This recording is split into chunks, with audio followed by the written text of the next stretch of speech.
Благодарам, почитуван председател, почитувани колеги пратеници, почитуван заменик. После толку небулози искажани од страна на позицијава, одговорно во мнозинство, од 10 души присутни во салава, одговорното под наводници нормално и правни неаргументирани работи искажани на говорницава, да не бев на Комисијата за европски прашања и на амандманската расправа, ќе поверував од страна слушајки дека стварно носиме закон со консензус. Но да почнеме со ред. Прво, начинот и постапката како се носи законот за попис, скратена по европско знаменце, и не значи само тоа дека е лошо законското решение, затоа што гледам се фаќате цело време за тој дел, фрли дамка на се што се случуваше понатаму во собранието. Мислам на амандманската расправа, кога не прифативте ниту еден амандман од опозицијата, а кои беа суштински, но фрла дамка и на самиот процес на спроведување на пописот. Беа поднесени 37 амандмани, 26 од ВМРО ДПМН и коалицијата, како што кажав, суштински, но ноншалантно беа одбиени со неаргументирани објаснувања. И самото неприфаќање на ниту еден амандман е показател дека нема консензус, бидејќи нема намера од мнозинството да сменат ни точка, ни запирка од нивниот предложен закон. Прво, што се повикувате на регулативи. Од првиот ден на Комисијата за европски прашања се укажав јасно дека се повикувате само декларативно, само на збор, а во суштина на законот реално нема усогласување со наведените регулативи. За вас не важаа ни препораките на Обединетите нации за одложување на пописот во земјите каде пандемијата е во нагорна линија, а нашата земја е со голем број и на заразени и на мртви. Ни за европски земји колегите мои ги наброја. Ако можеше една Канада, една Америка, една Австралија, една Германија, и ајде да не одиме во толку развиени економии, затоа што ние сме многу подалеку од нив, еве да одиме во земјите од регионот. Србија, Бугарија, Хрватска во најава, Романија откажани. И сега, после 20 години, вие пак излезете на говорница, ама 20 години ние немаме предвидливост, па ВМРО ДПМН имаше еден куп проекти, им фалеше само предвидливост. Вие немате ни предвидливост, ни проекти. Не ве разбирам. И сега сите тие одложиле, ние после 20 години е проблем за уште една година.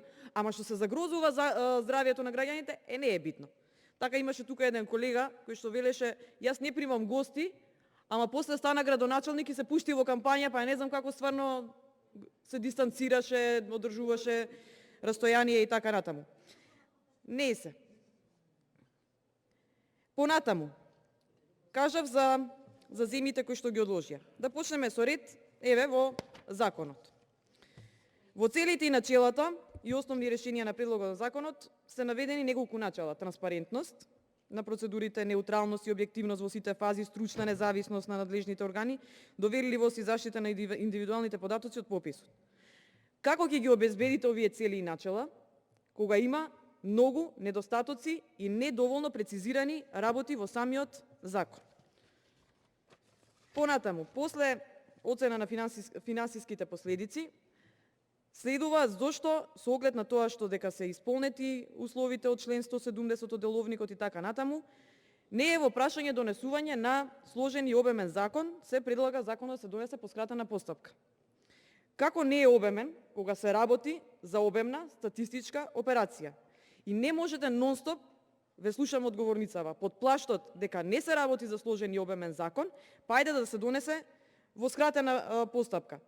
Плюс што тоа не е вистина, како што кажав, се работи за сложен и за обемен закон. Повикувате усогласување со европските регулативи. Основно, костурот на еден закон е поимник. Во законов нема поимник.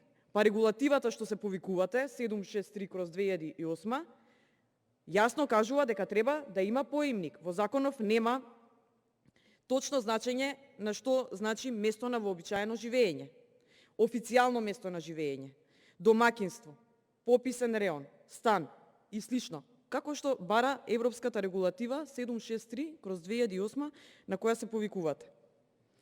Ја нема дефиницијата постојано место на живење, дефиниција која мора да ја има секој закон за попис и дефиниција според која и Обединетите нации Според нив е географско место каде што лицето обично го поминува секојдневниот одмор проценето во одреден временски период, вклучувајќи го и пописот. Според европските регулативи понатаму и примери на спроведени пописи во земјите на Европската Унија, секаде мора да се дефинира кое население ќе се попишува, односно ќе се смета за резидентно население. Како нивното место, како резидентно население според регулативите во Европската Унија и Обединетите нации, се сметаат оние кои живееле во нивното место на вообичаено живење на континуиран период од најмалку 12 месеци пред пописот и оние кои пристигнале на нивното место на вообичаено живење во текот на 12 месеци пред пописот со намера да останат таму најмалку 1 година. Понатаму, вели во членот 5, ставот 3. Пописот ќе се спроведува со употреба на пренослив компјутер на посебна апликација, при што задолжително се применуваат технички и организацијски мерки согласно прописите од областа на заштита на личните податоци. Прво, ви нагласија, не е точно дефинирано кои збирки на податоци ќе се користат. Второ, како ќе се гарантира дека нема да има манипулација, дека ќе функционира овој систем на носење пренослив компјутер, дека ќе имаат интернет, дека нема да падне системот како на Државна изборна комисија за време на изборите. Кој ќе гарантира за тоа? Се сведува целата одговорност на еден човек, на директорот на Државен завод за статистика, врзан па тој пак со заменикот негов со подпис, и на комисијата им укажав, и на заменикот министер, и на директорот на Државниот завод за статистика, дека целата одговорност на крајот ќе се струпали врз нивната глава, но немаа слух за тоа.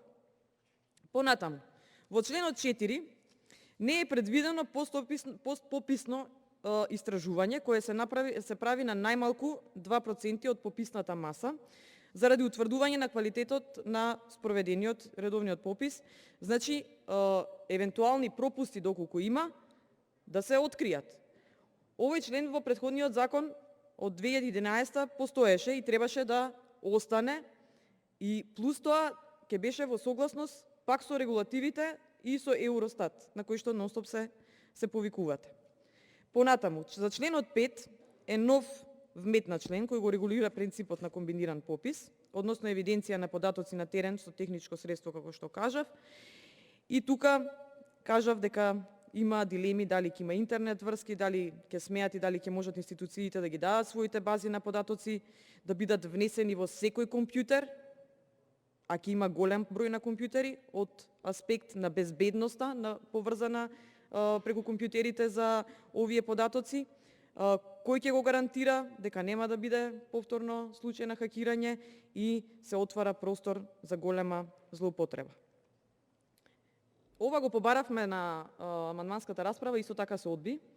Се одби и следниот амандман кој што беше да има пописница на хартија и нема точно наведено кои точно документи ќе треба да се приложат при личен документ, како што е лична карта, пасош, кога ќе се врши попишувањето. И пописницата на хартија треба да има, да постои, бидејќи на крајот на краиштата тие се архивираат како национално богатство. Понатаму, опфатот во членот 6, во првиот став, за кои лица ќе бидат опфатени, ако го споредуваме точно со регулативата 763/2008, ќе видиме дека има разлика и јас би сакала точно да ви наведам како што е во регулативата, а не како што е во законот. Во законот вака стои: државјани, значи со пописот ќе бидат опфатени лица: државјани на Република Македонија кои имаат живеалиште или престојувалиште во Република Македонија, без оглед на тоа дали во моментот на пописот се наоѓаат во Република Македонија или во странство. Понатаму, странски државјани кои престојуваат во Република Македонија со одобрение за престој во ред. И третото, што ми е според мене широк еден диапазон за манипулација, еден широк простор: лица без државјанство кои во моментот на спроведување на пописот се затекнати во Република Македонија. А како би требало за да биде усогласено со регулативата?